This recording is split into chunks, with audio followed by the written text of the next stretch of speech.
To kick off our series on strategy execution, we're looking at why execution fails. Is there any truth in that horrible stat about the level of strategy failure in our organisations? Where do I most need to focus to ensure that we can be successful and deliver in time? And how do I navigate that false peak to lead rollout more effectively? From strategy sign-off to organisational readiness, welcome to this leadership journey with the Hive.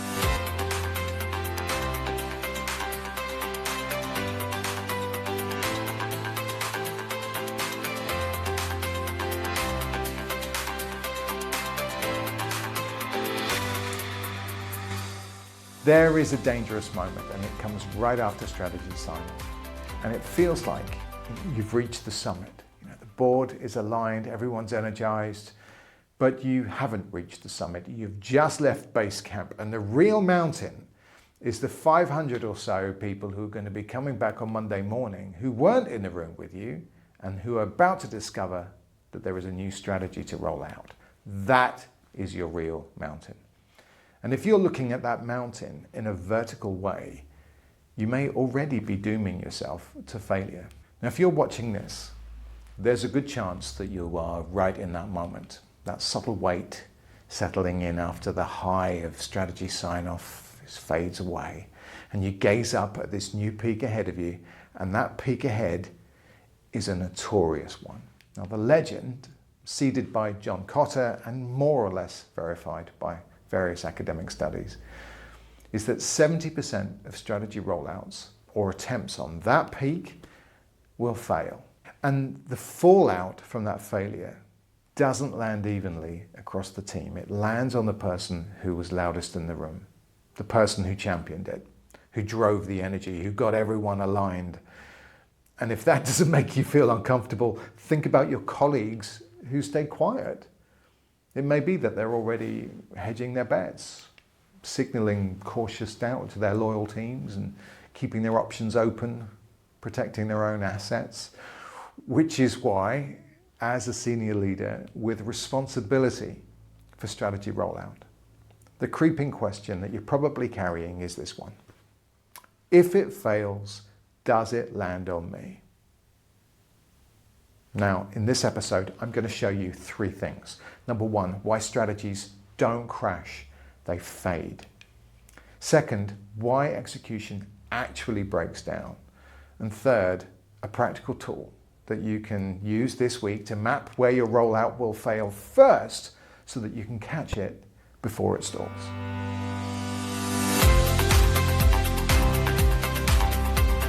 So let's talk about what strategy failure actually looks like. Because the problem is that failure isn't a dramatic moment. There's no meeting where someone says, right, that's it, we're pulling the plug. It's much subtler than that. And to be honest, that's what makes it so dangerous. Because in 60 to 90% of cases, it shows up in little things. Your product leader stops replying to the engineering lead's messages, not because they're ignoring them, but because they're drowning in their own priorities. Or your sales team commits to a feature that your engineering sunsetted 3 weeks ago. Nobody told them. Well, nobody was asked to tell them. Or maybe the CFO asks for a status update and you realize that you don't actually know because the teams that need to coordinate aren't coordinating and there are no signals in the system to paint a clear picture for you. It's not one big failure. It's 1,000 small reprioritisations. Your strategic initiative that was top priority in January becomes, let's touch base next month by March. Nobody cancelled it, nobody challenged it, it just quietly stopped being the thing that people were working on. That strategic fade. And it's more dangerous than a crash because it's invisible until it's too late. And when somebody finally asks, well, whatever happened to that strategy, the credibility damage to senior leaders like you is already done. People remember who was the loudest in the room at sign-off. And if that is you, you know that your colleagues who stayed quiet are now perfectly positioned to say, you know what, I called it. I knew that that wouldn't work. Now, if you look at the research, this is the reality behind that 60 to 90% execution failure rate. It's not flawed strategies. It's strategies that faded because execution capability isn't embedded at scale. Get that clear. Execution capability isn't embedded at scale.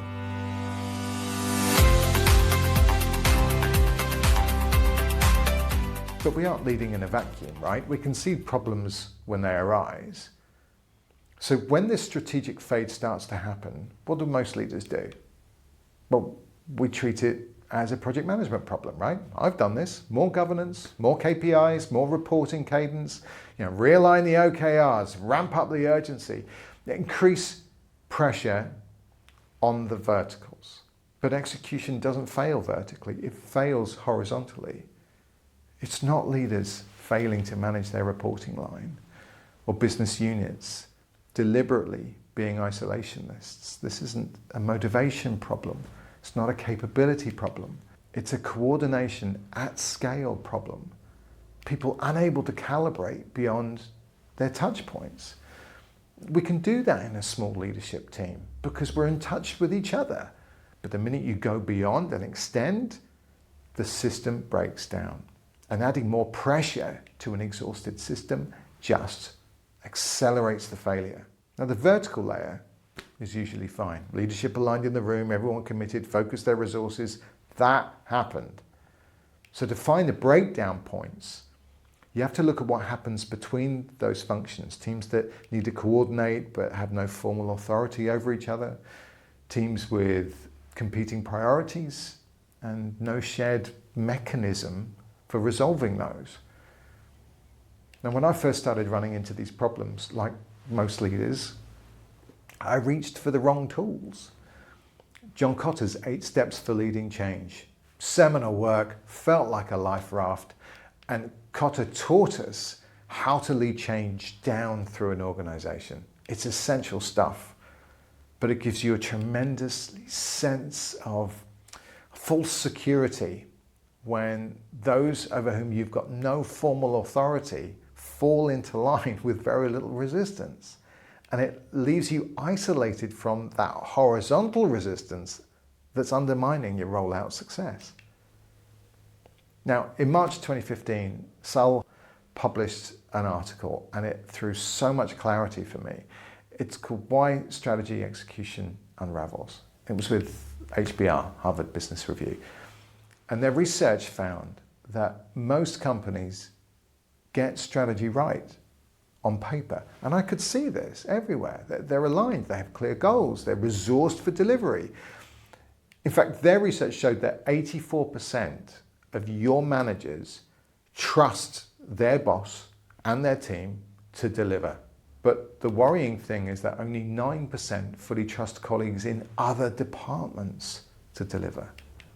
So 91% are carrying a big red flag for every other function in the business, particularly when things like change come about.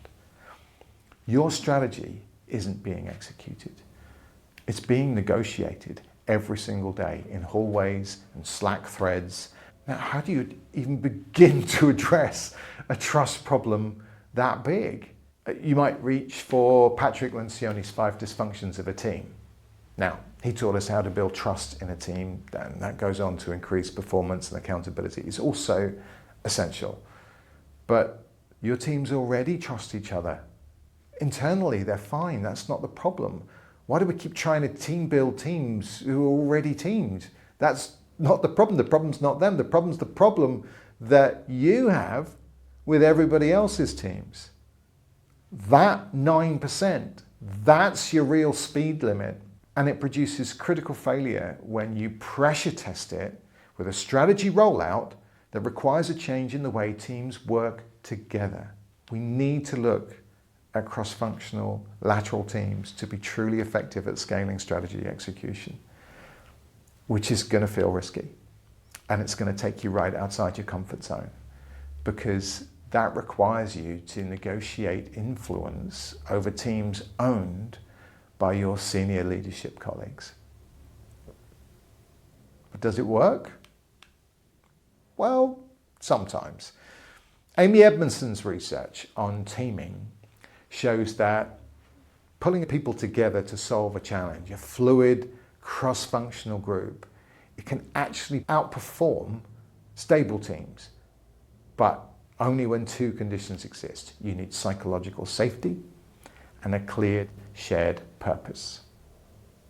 Yep, that hard-nosed strategy rollout depends on culture fluff. Now, most organisations never create those conditions for success. Cross-functional, collaborative teams with a clear sense of purpose and safety to fail, I mean, this is the very definition of a nice to have.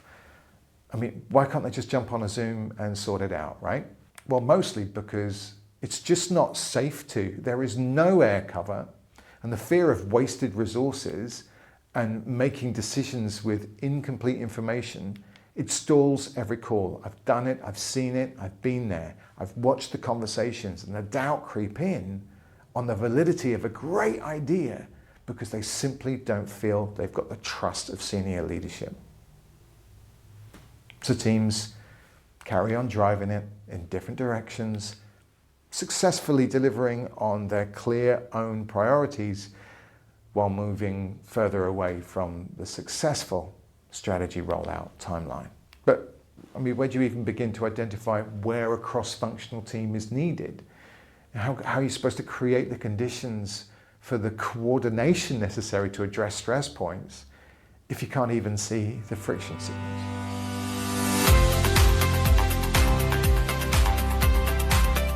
So it boils down to execution stalling because teams are on different trajectories.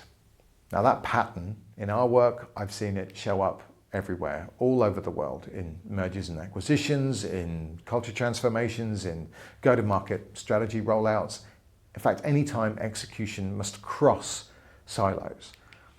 So to give you an example, we worked with a global SaaS organization and they had acquired a number of different companies, and the vision was clear. It's consolidate the tech stack, sell to the new global customer base.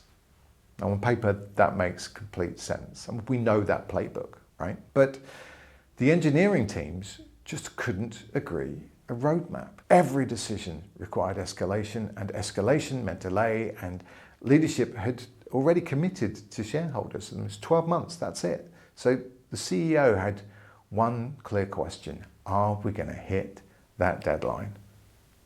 And nobody could answer it with anything that looked like clarity. So they brought in the Hive, and we brought 30 engineering leaders into a room and we mapped their trajectories. So this is where each team was coming from, what they were striving towards, where they were headed if nothing changed, and in what they would need to change if they fully embraced this new strategy. And that's when it became clear what was going on.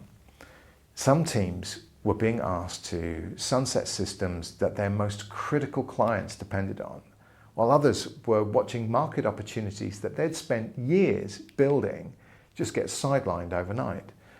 So they weren't blocking the strategic vision, they just simply hadn't had the chance to get everyone to understand what it would actually cost them to contribute to it.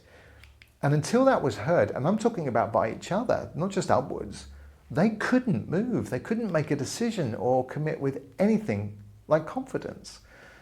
So we delivered the roadmap for their strategic rollout, but not because the blockers finally gave in, but because they finally heard each other. And so for the first time, they could see what every other team stood to lose and what it would take for each of them to win together. So that stakeholder empathy, that was rocket fuel for innovation. And we turned that team around in 48 hours. 30 leaders came in, ready to defend their own priorities, but they left as one leadership layer with 3 distinct teams of responsibility and beautifully multiple cross-functional teams working together to deliver the transition. And what stuck over time wasn't the roadmap, that changed, that evolved. What stuck was the distributed capability. So teams stopped optimizing locally, they started coordinating horizontally, blockers get resolved in real time, Task forces assembled around the big challenges and then dissolved. So instead of pushing problems upwards, they're able to push solutions forward. Do you see how that works? So let's name the problem correctly. This is not a project management problem. This is a coordination scalability problem. Your senior leadership alignment, that's base camp, that's not the summit. The question isn't, are we aligned? The question is, can execution scale beyond this room? Now, when execution wobbles, well, most organizations, they reach for one of three responses, right? They hire trainers to teach the models. Okay, models help, but you can't apply a framework while priorities are colliding, nobody's in charge, and three functions are pulling in different directions. Models aren't results. People can barely agree on which model to use. They hire consultants to do the work. Well, I mean, consultants deliver, but rented capability is just kicking the can down the road. When they leave, so does the solution, and you're in the same position for your next rollout. So third option, stand up a PMO. I mean, that for me is the right instinct, but it's the wrong tool. A PMO, it can track coordination failure. It can report it, it can escalate it, it can RAG status it, but what it can't do is lead that solutioning. Management isn't a substitute for facilitative leadership when there's no formality of authority in the room. And demanding KPIs from functions without helping them to resolve the underlying conflict just adds pressure to a system that is already failing. Your PMO should be part of the cross-functional team, not the alternative to it. Now, you've got three reasonable responses, right? But they're aimed at the wrong level. So at the Hive, we work differently. We work as fractional facilitative leaders. So we're embedded alongside your teams to support them. And we facilitate that coordination work, and we build the capability into your senior leadership layer and distributed leadership at the same time, so that when we leave, your people can run it themselves. We're not here to create dependency. We're here to make ourselves unnecessary. Now, the operating logic that we use and install is STORM. And this is how we've enabled teams worldwide to collaborate, innovate, make decisions together.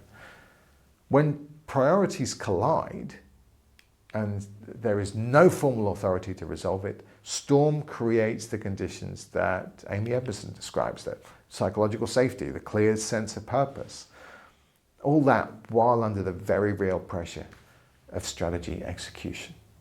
So from there, we coach, we provide tailored adaptive training to get teams over the biggest hurdles, and we build and sustain momentum. It's all about equipping local leaders with the skills and network necessary to sustain strategic rollout capabilities once we're gone. So we're helping people work together to better to deliver results that matter again and again.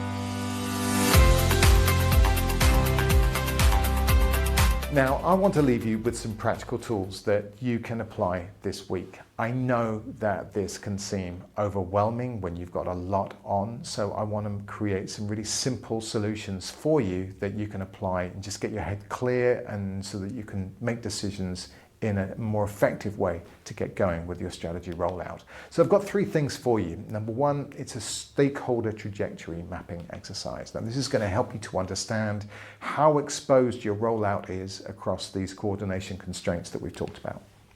The second is our strategy rollout readiness report, and this is a way to help you test your own perception of your organizational readiness and give you a AI-generated powerful insight through the form of a report, which will explain where your organization may struggle throughout the rollout.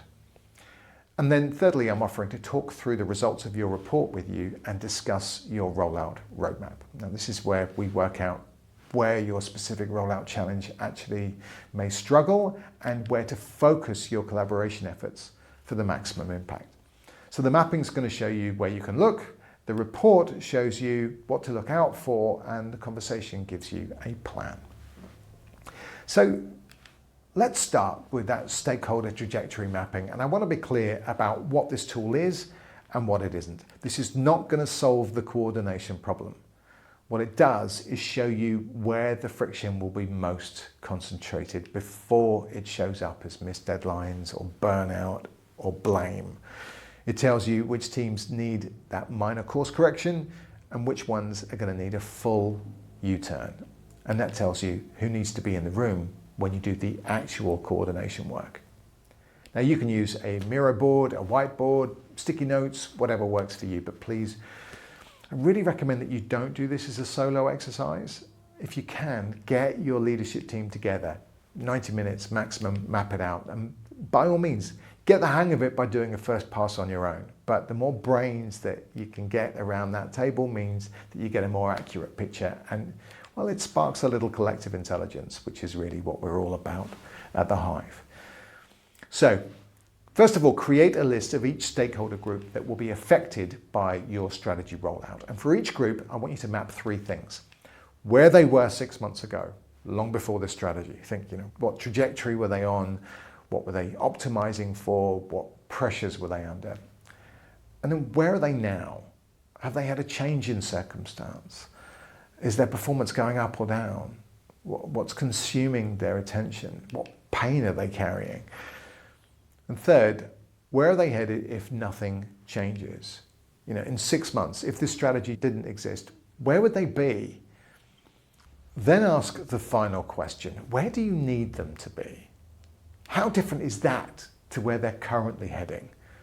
What does that course correction actually require? And are there any other teams that are dependent on that shift? Because that shift, that's the stress point.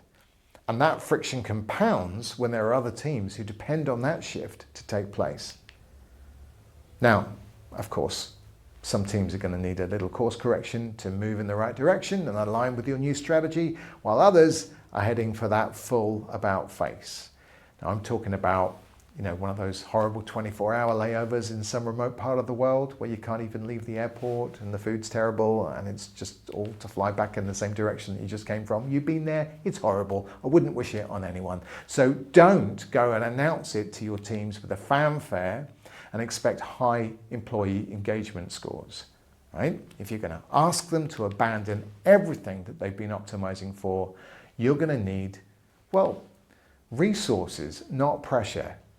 Resource, time, support, trade-offs that are actually made, or other teams will be held back. The stall's going to cascade. It's going to cascade right the way through the organization.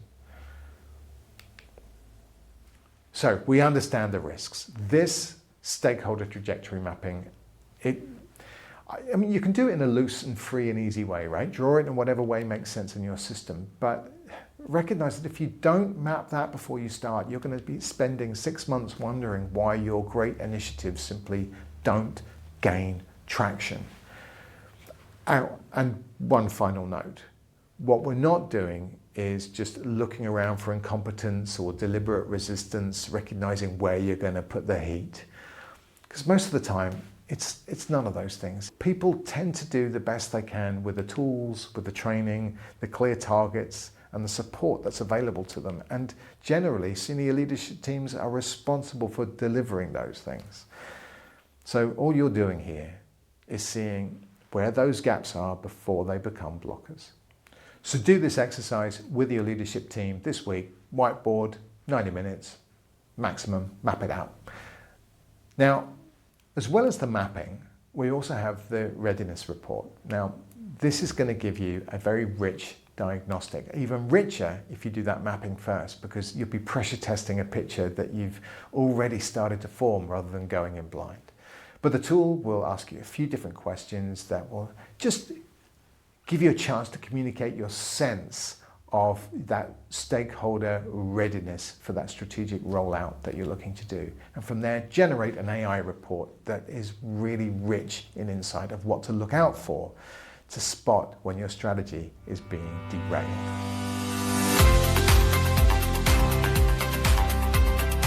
So 3 things to take away from this episode. Number 1, strategies don't crash, they fade. This isn't one big dramatic blowout. It's 1,000 small reprioritisations. And when it fades, it's going to land on whoever was loudest in the room.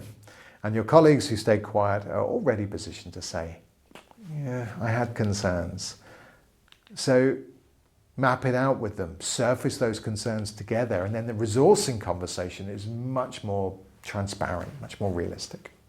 Second, execution fails horizontally, not vertically. HBR's 9%, that is your real speed limit. Your strategy isn't being executed, it's being negotiated by people who don't trust each other every day in hallways and Slack threads. So more governance is not going to fix a horizontal problem. Third, the gap mapping that you skip is probably why you failed. You can't create the conditions for coordination across team challenges that you cannot see. Stakeholder Trajectory Mapping shows you where the course corrections feel like minor adjustments versus full U-turns with cascading impacts. And that's where your execution risk lives. So the question isn't, are we aligned? The question is, can execution scale beyond the direct authority of this room? So map it this week, because if you can't see where your teams are heading, you can't change their direction. If you can't change their direction, your strategy is already failing. Once you know where the system level risks are, a second question emerges. Are your people ready? In episode 2, we're going to be unpacking the applause trap. You've done the town hall, the Q&A was polite, everyone nodded, maybe there was even some cheers from the sales team. Good for them. But was that buy-in? Or is there a simmering revolt that you don't know about? I'll show you how to tell the difference, and I'm going to give you a tool that you can use to get the very best out of your first cross-functional team. From polite compliance to genuine ownership. That's your next leadership journey with the Hive.